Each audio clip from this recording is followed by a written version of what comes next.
इस स्थिति में होने से क्या बन गया, हंस नामक योग बन गया। ठीक है, नौकरी गवर्नमेंट में भी इसका अच्छा खासा योग हो जाता है। हेलो दोस्तों, welcome to my YouTube channel. इससे पहले भी मैं पंच महापुरुष योग की वीडियो डाल चुका हूं कि किस प्रकार से भद्र नामक योग हो गया, ठीक है, और रोचक नामक योग हो गया है। तो आप मेरे यूट्यूब में जाकर के वो वीडियो देख सकते हैं। आज हम बात करेंगे हंस नामक योग, ठीक है, जो पंच महापुरुष योग। कौन सा है? पंच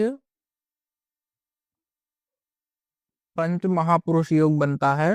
पंच महापुरुष पंच महापुरुष योग, इसमें से जो हंस नामक योग है, पंच महापुरुष में से योग हंस नामक, ठीक है, हंस नामक योग, ये योग बनता है। ठीक है, पंच महापुरुष योग में से एक नाम आता है हंस महापुरुष योग, है ना, हंस नामक योग। ये बनता कैसे है और इसकी विशेषताएं क्या है, इसका फल क्या है, अगर किसी कुंडली में ये योग होता है तो होता क्या है, उसका फल भी हम इस वीडियो में बताएंगे। ठीक है, तो वीडियो को पूरा देखिएगा। तो चलिए जानते हैं, प्रैक्टिकल पहले तो करते हैं कि हंस महापुरुष जो योग है वो बनता कैसे है। ठीक है, तो एक कुंडली बना लेते हैं हम, कुंडली से प्रैक्टिकल करके आपको बता सकेंगे। ठीक है, ये कुंडली तैयार कर लेते हैं एक इस प्रकार से। थोड़ा गलत हो रहा है लेकिन फिर भी समझने के लिए काफी है। ठीक है, तो सबसे पहले क्या बताए हम, हंस नामक योग, है ना। हंस नामक योग कैसे बनता है, चलिए इसका जो नियम है वो क्या है कि गुरु, ये हंस महापुरुष जो नामक योग है, पंच महापुरुष में से एक हंस नामक जो योग है वो बनता है गुरु से। किससे बनता है? गुरु से। गुरु से ये योग बनता है, हंस नामक योग। और जब ये जिस भी व्यक्ति की कुंडली बन जाता है वो राजा हो जाता है, क्योंकि नाम ही है पंच महापुरुष योग, है ना। इसमें हंस नामक योग बनता है गुरु से। तो ये बनता कैसे है, तो देखिए, वे भी बुरी किसमें, 9 राशि, 12 राशि और 4 राशि। ठीक है, 9, 12 और 4, ये भी इन राशियों में से यदि गुरु हो, इन राशियों में यदि गुरु हो तो हंस नामक योग बनता है। वो भी कब होगा, जब केंद्रगत होगा।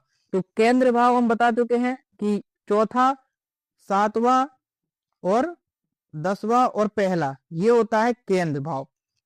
इन भावों में यदि गुरु बैठा है, इन भावों में गुरु बैठा हुआ है, मान लीजिए ये मिथुन मीन लग्न की कुंडली है, ठीक है, 12, 1, 2, 3, 4, 5, 6, 7, 8, 9, 10, 11 मीन लग्न की कुंडली है, गुरु बैठा हुआ है लग्न में, तो ये केंद्र भाव भी हो गया।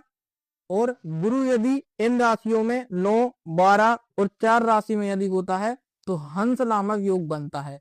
इस कुंडली में गुरु बैठा हुआ है मीन राशि में और ऊपर से ये केंद्र में है, और नियम यही कहता है कि अगर केंद्र में इन राशियों में यदि गुरु हो तो हंस नामक योग बनता है।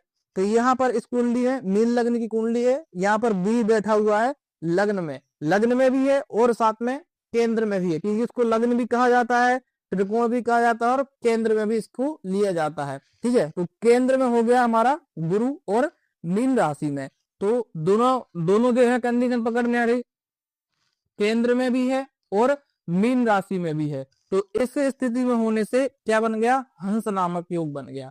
अब स्थिति में होता क्या है, जिस भी व्यक्ति की कुंडली में ये योग होता है हंस नामक योग, जिसकी कुंडली में भी ये हंस नामक योग बन जाएगा वह सज्जनों के द्वारा प्रशंसित होगा, मतलब उसको बड़े बड़े विद्वान जानेंगे, उसकी प्रशंसा करेंगे। ठीक है, और बहुत धर्म कर्म पूजा पाठ आदि में उसका मन लगेगा, कभी भी धार्मिक कृत्य होंगे, धार्मिक चर्चाएं होंगी, धार्मिक कृत्य होंगे, तो वहां पर ये व्यक्ति अवश्य जाएगा। ठीक है, धार्मिक प्रवृत्ति का होता है, ठीक है, नौकरी गवर्नमेंट में भी इसका अच्छा खासा योग हो जाता है, ठीक है, नौकरी से टीचर बनने के, लेक्चर बनने के, गुरु बनने के, इसमें ज्यादा योग बन जाते हैं, ठीक है। तो इस कुंडली में ये योग बन रहा है, ऐसे ही हंस नामक योग देखा जाएगा और इसका फल क्या है तो बता चुके हैं। यदि आपको भी अपनी कुंडली में जानना है कि हंस नामक योग है या नहीं, तो अपनी डेट ऑफ बर्थ कमेंट में जरूर शेयर करिएगा और चैनल को सब्सक्राइब जरूर करिएगा। हर हर महादेव।